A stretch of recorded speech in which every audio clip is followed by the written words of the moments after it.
Hey everybody, and finally welcome to Breachway. This is something I've been waiting on for quite some time, and we have actually covered Breachway a couple of times in the past with demos, but it is available this coming Friday, the 26th of September, on Steam.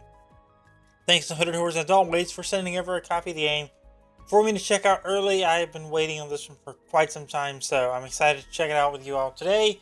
If you're new here, make sure to subscribe, turn on notifications, do all that sort of good stuff to be notified of new videos here on this channel every day at 1 p.m. Eastern, 10 a.m. Pacific. With that being said, let's begin a new run and see what this game has changed since the last time we played it about, I think, 6 months ago?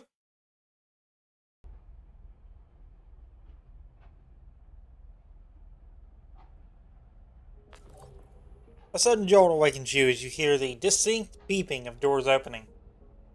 As reality creeps back in, you slowly recognize your surrounding, the cramped confines of your quarters on the Atlas. Hey, wake up. The captain wants to see us on the command deck. He seems pretty agitated and you look groggy as hell, so just let me do the talking.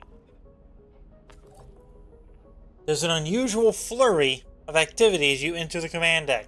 The captain, studying the data feed on one of the consoles, beckons the two of you over. Our infrared sensors detected a large explosion in Solari's space, right where one of their research stations is located. Whatever they were up to, it looks like it didn't go as planned. So this might be our big break then, a chance to turn this scavenging mission around and not go empty-handed. Could be. We're closer to the station than any of the Solari fleets in the system. We can't risk with approaching with the Atlas, however, as it would be picked up by fleet scanners and we'd be done for. A small ship like the Magpie, though, launched at our current speed, could get there undetected. It'll run on minimal reactor capacity using only maneuvering thrusters for flight path adjustments. With all due respect, sir, the fireworks will likely attract other scavengers by the time we get there. Which is why the lieutenant here is tasked with protecting the Magpie in case things go south. I'll assemble a team while you make the necessary preparation. Report to the docking bay in 30 minutes. This is the ship status screen. You can view statistics such as number and types of hardpoints, starting equipment, and crew. Each piece of equipment contains a few starting cards and has the capacity to add more cards as you play. Equipment requires an assigned crew member to function. If you want a better look at your ship, you can orbit the camera while keeping the left mouse button pressed, and use the scroll wheel to zoom in and out.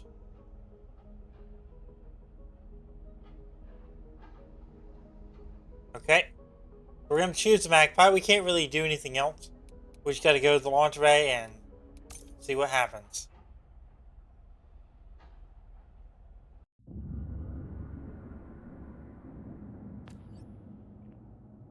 Alright, if we just follow the nav points I laid out, we should be at the wreckage in about 2 days.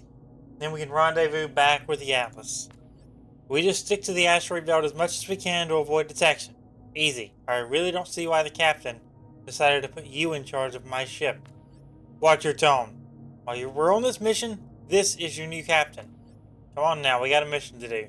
You can fight all you want once we're back on the hauler. Soon things settle down and everyone is at their assigned post. Time to start familiarizing yourself with the ship's command console.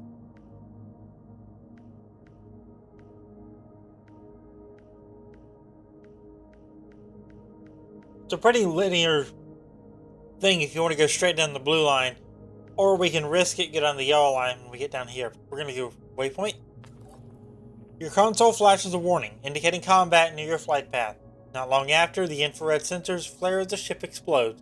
The remaining ship changes course, heading in your direction. There's no way their sensors spotted us. We've been running cold for almost a day now. Just our luck then, their flight path will take them right within radar detection range.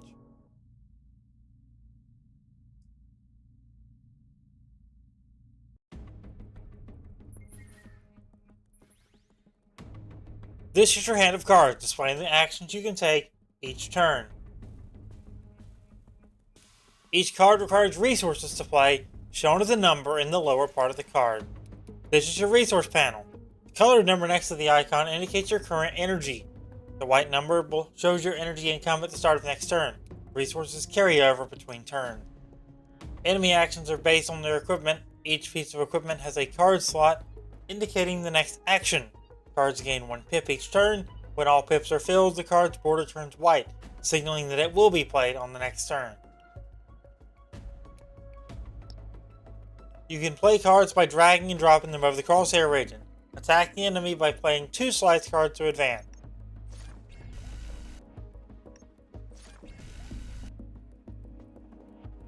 Press the end turn button to advance to your enemy's turn.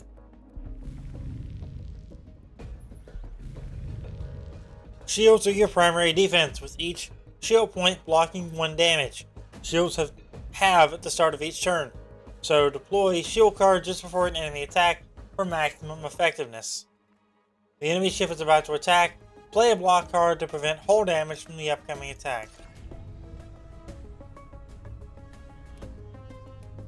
After playing a card, it moves to your cooldown pile. Cooldown duration is indicated by the number next to the clock icon on the card. Once off cooldown, it returns to your draw pile. Press the tab key to click the card status UI for an overview of cards in your draw pile in your hand or on cooldown. The laser pulse is going to be played. It's going to do 4 damage. We have 4 shields, so we're going to lose all of it.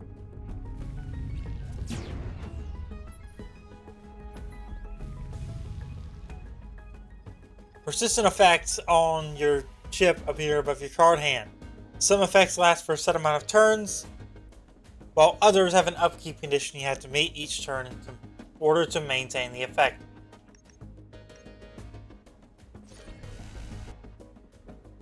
Down to 6 HP. Do a target lock in turn. He's going to do a 4 shield.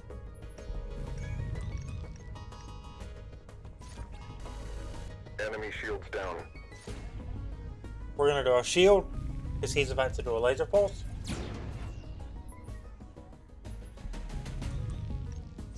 Let's do a slice to take him out.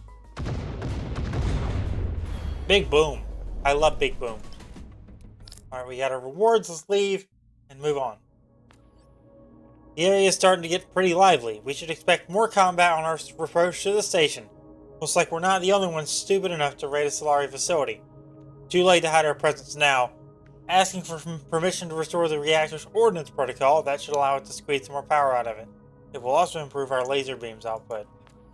Aye, Captain. That should enable it to emit concentrated laser pulses. It won't be a military-grade laser, but it'll be close.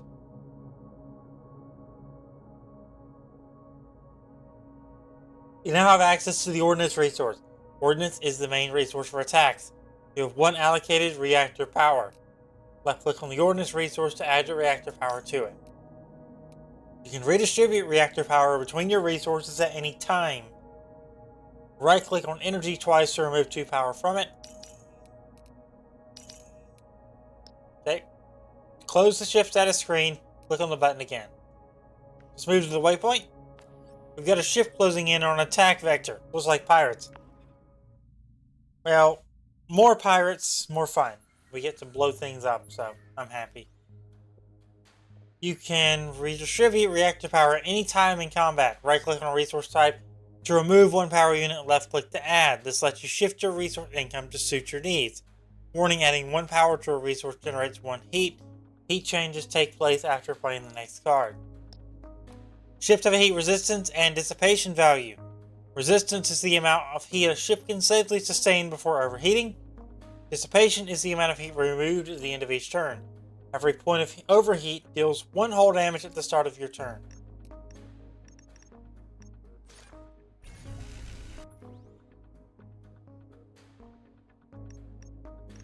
Go ahead and use our shield.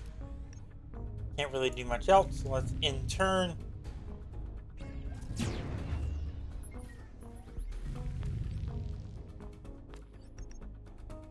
Charging up a heavy blast.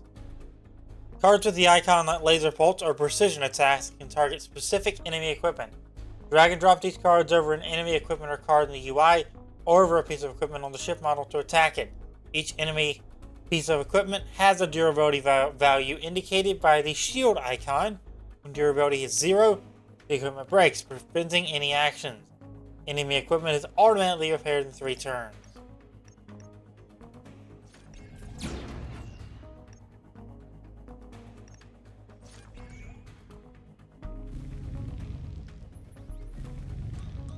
You can right-click to discard unwanted cards, freeing up a slot for a new draw next turn.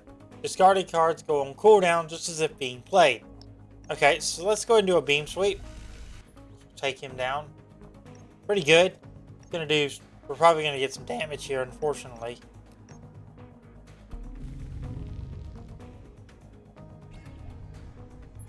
Gonna do shield, and heavy blast has charged up. Let's ruin heavy blast.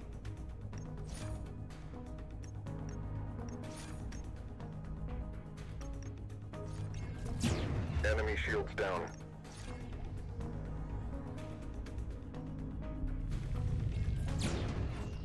Oh, that did some damage to us. Still took us down in the long run, so I'm happy. Click on the subsystem icon to add it to your cargo bay. Add that. Leave.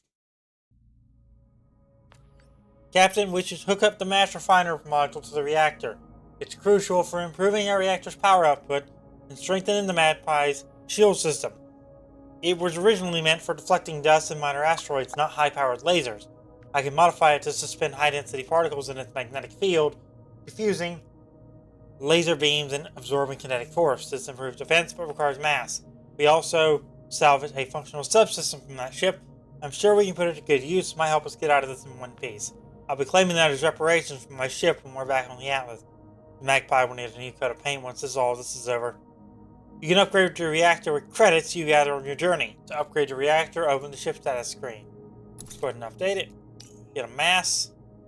Subsystems enhance compatible equipment and their cards with various effects. We have a shield well, we don't have any subsystems right now. But we could move on to station wreckage.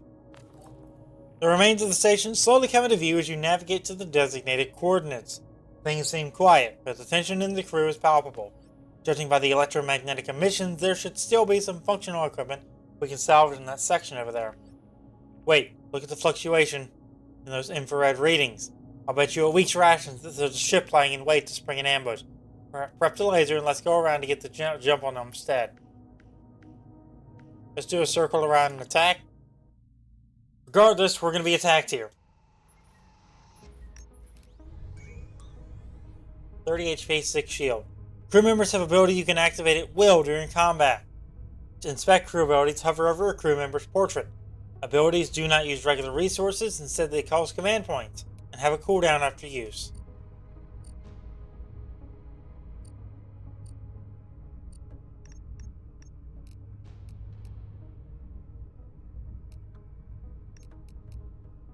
Okay, so let's play this smartly here. Let's do a... I'm gonna do that.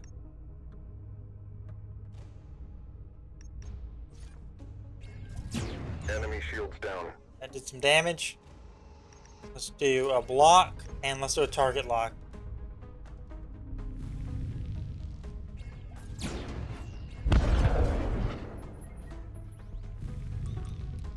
Incoming enemy missile. You can track missiles in the lower part, left part of the screen. Yeah, we're gonna get missiled in one turn.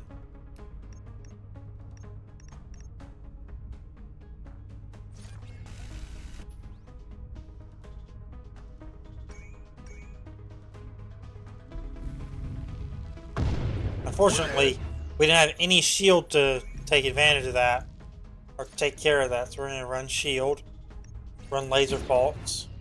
He's down to 14. Incoming missile.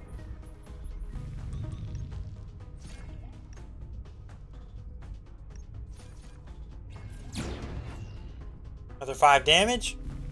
We're not going to take any damage to the missile. Get wrecked, nerd. Wait, I think we took 1 damage.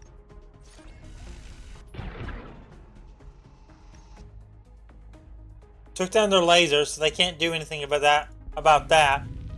Meaning, this missile's not going to do anything because we have a beam sweep that I'm about to beam sweep all over his ass.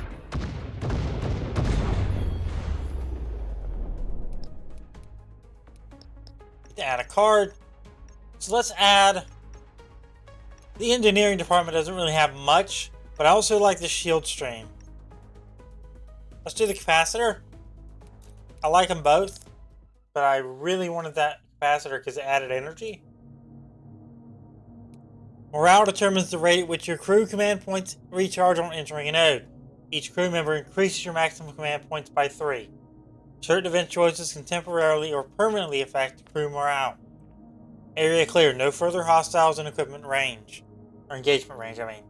Deploying a recon drone for a visual sweep of the wreckage. Look behind that plating. That black box is the station's main data storage and backup unit. Bound to have a lot of valuable research data we can sell. Who knows what they were cooking up here?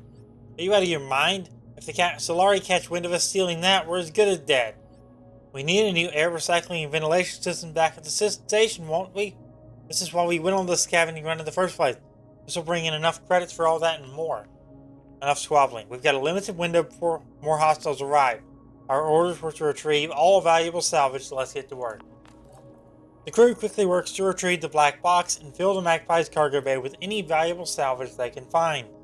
After the work is done, you set course for the rendezvous point with the Atlas.